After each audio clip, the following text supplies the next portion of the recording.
നമസ്കാരം. അങ്ങനെ ഈ വർഷത്തെ രാമായണ മാസവും ആരംഭിക്കുകയാണ്. എന്താണ് ഈ രാമായണ മാസത്തിൻ്റെ പ്രത്യേകത? രാമായണ മാസത്തിൽ സൂര്യചന്ദ്രന്മാർ ഒരേ രാശിയിൽ വരുന്ന സമയമാണ്, അഥവാ കർക്കിടക മാസം. ഈ കർക്കിടക മാസത്തിൽ നമുക്ക് പണ്ടെന്നോ ഒരു വീഴ്ചയിലോ അടിയിടി ബഹളത്തിലോ എന്തെങ്കിലും കാര്യത്തിൽ നമ്മുടെ ശരീരത്തിനൊരു ചതവേറ്റിട്ടുണ്ടെങ്കിൽ അത് ഇളകി വന്ന് ഏറ്റവും ഉപദ്രവം ഉണ്ടാക്കുന്ന സമയമാണ് കർക്കിടക മാസം.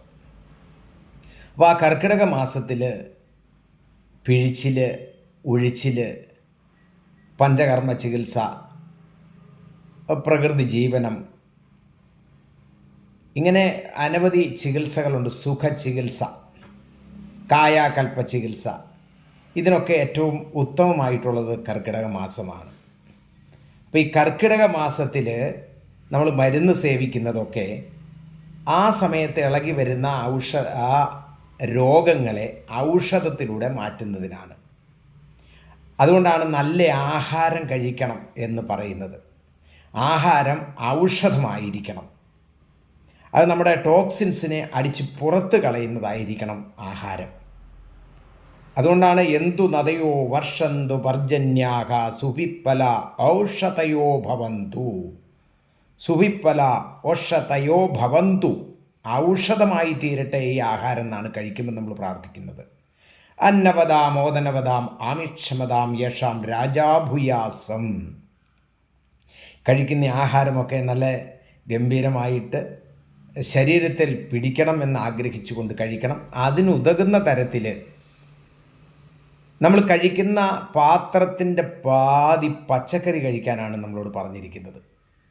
പാതി പച്ചക്കറിയാണ്, പകുതിയെ നമ്മൾ ഈ അരി ആഹാരം കഴിക്കാറുള്ളൂ. അതുപോലെ മധുരം കുറയ്ക്കണം എന്ന് പണ്ട് മുതലേ പറയാറുണ്ട്. വൈറ്റ് പോയ്സൺ ആയിരിക്കുന്ന പഞ്ചസാരയൊക്കെ ഈ കർക്കിടക മാസത്തിൽ ഇത്തിരി കയ്പ് നീരുള്ള കഷായങ്ങൾ, അരിഷ്ടങ്ങൾ, അതുപോലുള്ള ഔഷധങ്ങളൊക്കെയാണ് സേവിക്കാറ്. അപ്പോൾ ശരീരത്തിൽ അത് പിടിക്കും.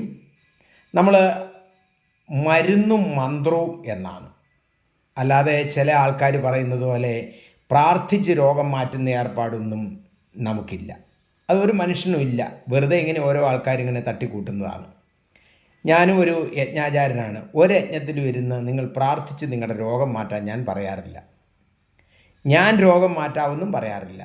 ഈ നാട്ടിലെ ഒരു തന്ത്രിക്കും ഒരു ശാന്തിക്കാരനും ഒരു യജ്ഞാചാര്യനും അവരവരുടെ രോഗങ്ങളെ പോലും മാറ്റാൻ പറ്റുന്നവരല്ല. എനിക്ക് സാധിക്കുകയില്ല. എനിക്ക് രോഗം വന്നാൽ ആ ഔഷധം സേവിച്ചേ പറ്റൂ.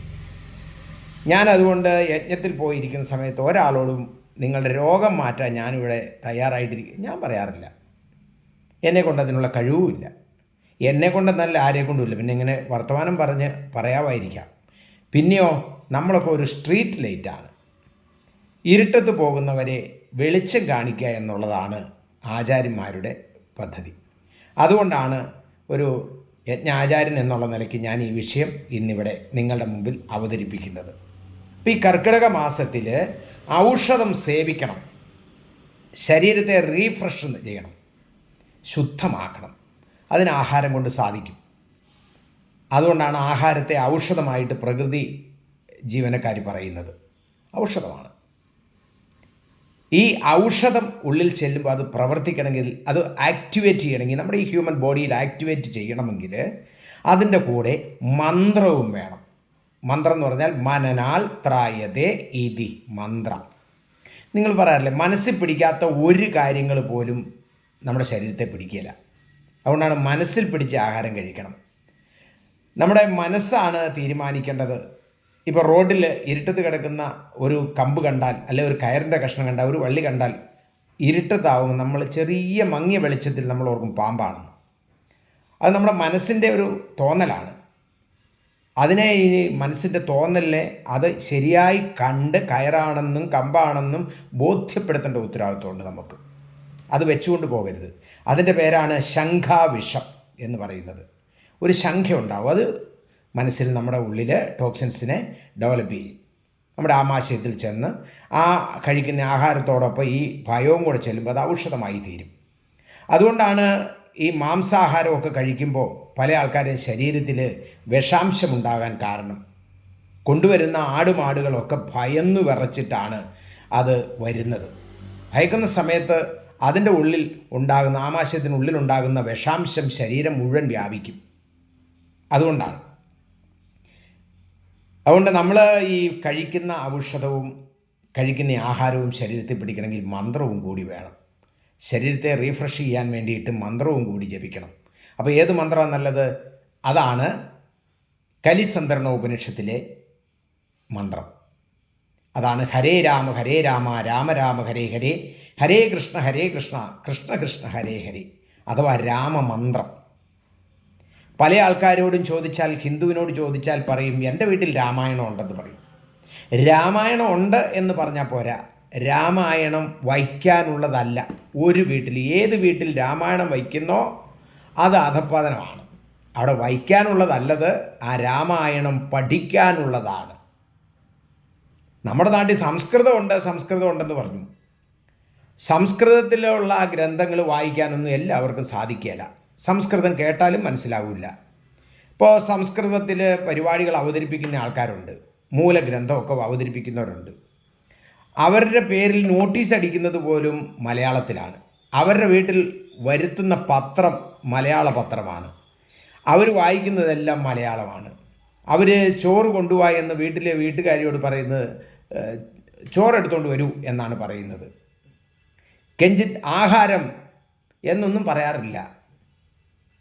ആഹാരം ആവശ്യകം വാ, ഇതൊന്നും ചോദിക്കാറില്ല. കുറച്ച് വെള്ളം വേണോ, അല്ലെ കുറച്ച് വെള്ളം വേണം, ഇങ്ങനെ മലയാളത്തിൽ. അതുകൊണ്ട് നല്ല മലയാളം തന്നെ പറഞ്ഞ് പഠിക്കുക.